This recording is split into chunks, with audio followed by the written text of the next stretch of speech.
तो चलिए दोस्तों शुरू करते हैं साइंस के मोस्ट इम्पोर्टेंट क्वेश्चन के बारे में। हमारा पहला सवाल है, द्रवित पेट्रोलियम गैस का मुख्य संघटक क्या है। पूछा गया है कि द्रवित पेट्रोलियम गैस का मुख्य संघटक क्या है दोस्तों। तो यहाँ पर राइट आंसर होगा ब्यूटेन और प्रोपेन। याद रखना दोस्तों, ब्यूटेन और जो प्रोपेन है वह द्रवित पेट्रोलियम गैस का मुख्य संघटक है।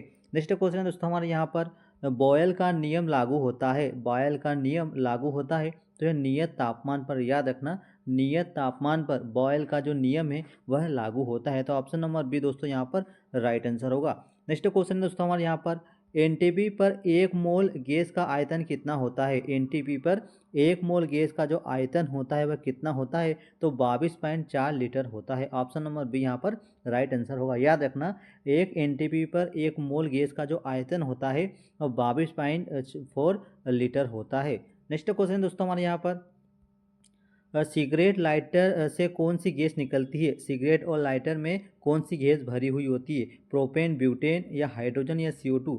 दोस्तों राइट आंसर होगा यहाँ पर ब्यूटेन। याद रखना, सिगरेट लाइटर में जो गैस निकलती है वो कौन सी होती है, वह ब्यूटेन गैस निकलती है। नेक्स्ट क्वेश्चन है हमारे यहाँ पर, अम्ल वर्षा किन कारणों से होती है। अम्ल वर्षा किन कारणों से होती है। तो दोस्तों याद रखना, अम्ल वर्षा SO2 और NO2 से होता है। याद रखना, SO2 और NO2 से यहाँ पर अम्ल वर्षा होती है। नेक्स्ट क्वेश्चन दोस्तों हमारे यहाँ पर, ब्लीचिंग पाउडर का रासायनिक नाम क्या है। पूछा गया है कि ब्लीचिंग पाउडर का रासायनिक नाम क्या है। तो याद रखना दोस्तों, ब्लीचिंग पाउडर का रासायनिक नाम क्या है, कैल्शियम हाइपोक्लोराइड। याद रखना, ब्लीचिंग पाउडर का रासायनिक नाम क्या है, कैल्शियम हाइपोक्लोराइड। नेक्स्ट क्वेश्चन दोस्तों हमारे यहाँ पर, मानव द्वारा संश्लिष्ट पहला रेशा कौन सा है। मानव द्वारा संश्लेषित पहला रेशा कौन सा है। तो नायलॉन। याद रखना दोस्तों, नायलॉन जो है वो मानव द्वारा संश्लिष्ट पहला रेशा है, जिसका नाम क्या है, पहले रेशे का नाम नायलॉन है। नेक्स्ट क्वेश्चन है, सेलुलोज से बना कृत्रिम रेशा कहलाता है। सेलुलोज से बना कृत्रिम रेशा क्या कहलाता है। तो यह रेयान कहलाता है। याद रखना, सेलुलोज से बना कृत्रिम रेशा क्या कहलाता है, रेयान कहलाता है। नेक्स्ट क्वेश्चन है हमारे यहाँ पर, जीवाश्मों की आयु ज्ञात करने की विधि क्या कहलाती है। जीवाश्मों की आयु ज्ञात करने की जो विधि होती है उसे क्या कहते हैं दोस्तों। तो रेडियो कार्बन डेटिंग कहते हैं। याद रखना, रेडियो कार्बन डेटिंग विधि से जीवाश्मों की आयु ज्ञात की जाती है। नेक्स्ट क्वेश्चन है, पुरानी चट्टानों की आयु कैसे ज्ञात की जाती है। पुरानी चट्टानों की जो आयु है वह किस प्रकार से ज्ञात की जाती है। तो यूरेनियम डेटिंग विधि द्वारा। यूरेनियम डेटिंग विधि द्वारा पुरानी चट्टानों की जो आयु होती है वह ज्ञात की जाती है। नेक्स्ट क्वेश्चन है, हेलोजन में सबसे अधिक अभिक्रियाशील क्या है। हेलोजन में सबसे अधिक अभिक्रियाशील क्या है। तो फ्लोरीन है। याद रखना, फ्लोरीन क्या है, हेलोजन में सबसे अधिक अभिक्रियाशील होता है। नेक्स्ट क्वेश्चन है, शहद का मुख्य घटक कौन सा है। शहद का जो है मुख्य घटक कौन सा है। तो फ्रेक्टोज है। याद रखना, फ्रेक्टोज क्या है, शहद का मुख्य घटक है। नेक्स्ट क्वेश्चन है हमारे यहाँ पर, यकृत शर्करा को किसमें बदलता है। यकृत शर्करा को किसमें बदलता है। तो ग्लाइकोजन में बदल देता है। याद रखना दोस्तों, यकृत शर्करा को ग्लाइकोजन में बदल देता है। ऑप्शन नंबर सी दोस्तों यहाँ पर राइट आंसर होगा। नेक्स्ट क्वेश्चन है, केरामल का उपयोग किया जाता है। केरामल का जो उपयोग है किया जाता है रंजक व खाद्य पदार्थ तैयार करने में। याद रखना, केरामल का उपयोग किया जाता है तो रंजक व खाद्य पदार्थ तैयार करने में किया जाता है। नेक्स्ट क्वेश्चन दोस्तों हमारे यहाँ पर, खाद्य पदार्थों को खराब होने से बचाने के लिए प्रयोग किया जाता है। खाद्य पदार्थ को खराब होने से बचाने के लिए क्या किया जाता है। तो बेंजोइक अम्ल का प्रयोग करते हैं। याद रखना, खाद्य पदार्थ को खराब होने से बचाने के लिए बेंजोइक अम्ल का प्रयोग करते हैं। नेक्स्ट क्वेश्चन दोस्तों हमारे यहाँ पर, पूछा गया है कि सत्य फल बनता है। पूछा गया है कि सत्य फल बनता है तो केवल अंडाशय से। याद रखना, सत्य फल केवल अंडाशय से बनता है। नेक्स्ट क्वेश्चन दोस्तों हमारे यहाँ पर, पौधे का प्रजनन अंग है। पूछा गया है कि पौधे का प्रजनन अंग है तो फूल है। याद रखना, पौधे का जो प्रजनन अंग होता है वो क्या होता है, फूल होता है। ऑप्शन नंबर सी दोस्तों यहाँ पर राइट आंसर होगा। नेक्स्ट क्वेश्चन है, फलों का अध्ययन को क्या कहते हैं। फलों के अध्ययन को क्या कहते हैं दोस्तों। तो पोमोलॉजी कहते हैं। याद रखना, फलों के अध्ययन को क्या कहते हैं, पोमोलॉजी कहते हैं। नेक्स्ट क्वेश्चन है, फूलों का अध्ययन क्या कहलाता है। पूछा गया है कि फूलों का अध्ययन क्या कहलाता है। तो एंथ्रोलॉजी कहलाता है। फूलों का जो अध्ययन है क्या कहलाता है, एंथ्रोलॉजी कहलाता है फूलों का अध्ययन। नेक्स्ट क्वेश्चन दोस्तों हमारे यहाँ पर, जल में घुलनशील विटामिन कौन सा है? जल में घुलनशील विटामिन कौन सा है? तो याद रखना दोस्तों, बी और सी।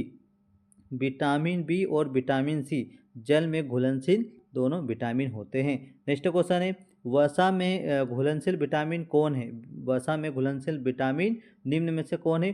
तो यहाँ पर ऑप्शन नंबर बी होगा, ए, डी, ई और के। याद रखना दोस्तों, वसा में घुलनशील विटामिन ए, डी, ई और के जो है विटामिन, वह वसा में घुलनशील विटामिन होते हैं।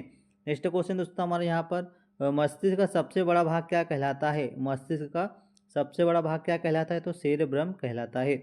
मस्तिष्क का जो सबसे बड़ा भाग होता है वह क्या कहलाता है? तो वह सेरेब्रम कहलाता है।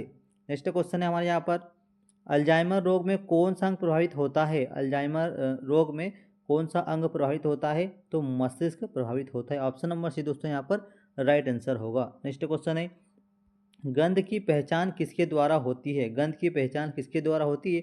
तो सेरेब्रम के द्वारा होती है। याद रखना, मनुष्य को जो गंध की जो पहचान होती है वो सेरेब्रम के द्वारा होती है। नेक्स्ट क्वेश्चन दोस्तों हमारे यहाँ पर, सुक्रोज किससे मिलकर बना होता है? सुक्रोज किससे मिलकर बना होता है? तो याद रखना, ग्लूकोज और फ्रेक्टोज से मिलकर। याद रखना, ग्लूकोज व फ्रेक्टोज से मिलकर सुक्रोज का निर्माण होता है। नेक्स्ट क्वेश्चन दोस्तों हमारे यहाँ पर, खिलाड़ी को तुरंत ऊर्जा देने के लिए क्या दिया जाता है? खिलाड़ियों को तुरंत ऊर्जा देने के लिए उन्हें क्या दिया जाता है? तो कार्बोहाइड्रेट दिया जाता है। कार्बोहाइड्रेट तुरंत दिया जाता है खिलाड़ियों को तुरंत में इमरजेंसी में ऊर्जा देने के लिए।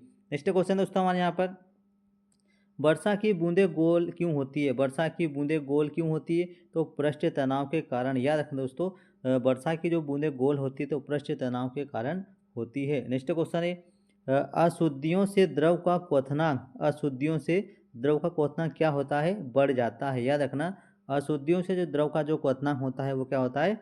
बढ़ जाता है। नेक्स्ट क्वेश्चन है, कुपोषण किसके कारण होता है? कुपोषण किसके कारण होता है दोस्तों?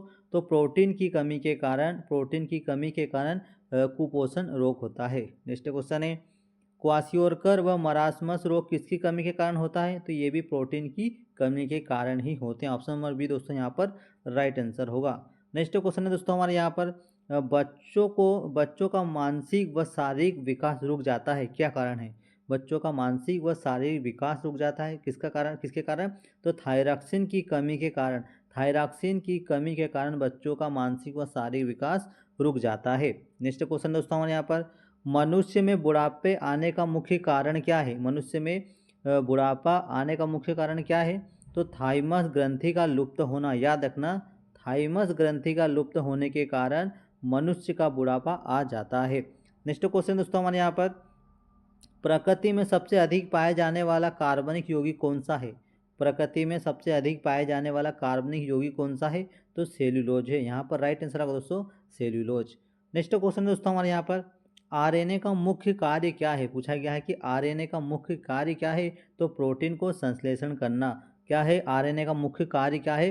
प्रोटीन को संश्लेषण करना होता है। नेक्स्ट क्वेश्चन है, प्रोटीन बना होता है, पूछा गया है प्रोटीन बना होता है तो एमिनो अम्ल से। याद रखना दोस्तों, जो प्रोटीन होता है वह किससे बना होता है? तो एमिनो अम्ल से प्रोटीन का निर्माण होता है। नेक्स्ट क्वेश्चन है, दूध का पीएच मान लगभग कितना होता है? दूध का पीएच मान लगभग कितना होता है दोस्तों? तो 6.4 होता है। याद रखना, दूध का जो पीएच मान होता है 6.4 होता है।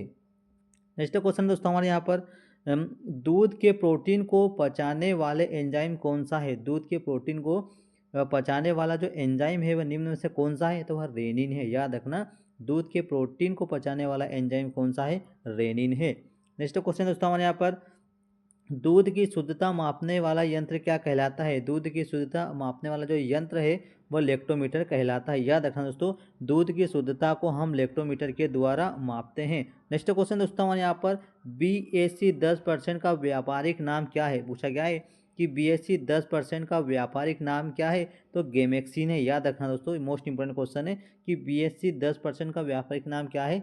गेमेक्सिन है। नेक्स्ट क्वेश्चन है इसके बाद हमारे यहाँ पर मोस्ट इंपोर्टेंट क्वेश्चन है, दूध का खट्टा होना निम्न में से क्या कारण? दूध का जो खट्टा होना निम्न में से क्या कारण है? तो जीवाणु के कारण ही दूध क्या होता है? खट्टा हो जाता है। नेक्स्ट क्वेश्चन दोस्तों हमारे यहाँ पर, पेनिसिलिन किस प्रकार की औषधि है? पेनिसिलिन किस प्रकार की औषधि है? तो एंटीबायोटिक है। याद रखना, पेनिसिलिन एक एंटीबायोटिक औषधि है। नेक्स्ट क्वेश्चन है, अंडे में प्रोटीन मुख्यतः कहाँ पाया जाता है? तो उजले भाग में। याद रखना, अंडे में प्रोटीन मुख्यतः कहाँ पाया जाता है? तो उजले भाग में पाया जाता है। नेक्स्ट क्वेश्चन है, रासायनिक दृष्टि से वाटर ग्लास क्या है? रासायनिक दृष्टि से वाटर ग्लास क्या है? तो सोडियम सिलिकेट है। याद रखना, रासायनिक दृष्टि से वाटर ग्लास क्या है? सोडियम सिलिकेट है। नेक्स्ट क्वेश्चन है, दर्द निवारक दवाएं किस श्रेणी में आती है? तो एनाल्जेसिक श्रेणी में आती है। याद रखना, दर्द निवारक जो दवाएं होती है वह एनाल्जेसिक श्रेणी के अंतर्गत आती है। नेक्स्ट क्वेश्चन दोस्तों यहाँ पर, दूध में पाई जाने वाली शर्करा कौन सी है? दूध में पाई जाने वाली शर्करा कौन सी है? तो लैक्टोज है। यहाँ पर ऑप्शन नंबर डी दोस्तों राइट आंसर होगा। नेक्स्ट क्वेश्चन है, एंटीबायोटिक्स किन्हें नष्ट करती है? तो बैक्टीरिया को नष्ट करती है। याद रखना, एंटीबायोटिक किन्हें नष्ट करती है? तो बैक्टीरिया को नष्ट करती है। नेक्स्ट क्वेश्चन है, अंडाणु का निषेचन कहाँ होता है? तो फैलोपियन ट्यूब में होता है। फैलोपियन ट्यूब में होता है अंडाणु का निषेचन। नेक्स्ट क्वेश्चन है, द्रवों में ऊष्मा का सर्वश्रेष्ठ संवाहक कौन सा है? द्रवों में ऊष्मा का सर्वश्रेष्ठ संवाहक द्रवों में ऊष्मा का सर्वश्रेष्ठ संवाहक कौन सा है? तो पारा है। यहाँ पर पारा राइट आंसर होगा। नेक्स्ट क्वेश्चन दोस्तों, एंटीबायोटिक एम्पिसिलिन किससे प्राप्त होती है? तो ये बैक्टीरिया से प्राप्त होती है।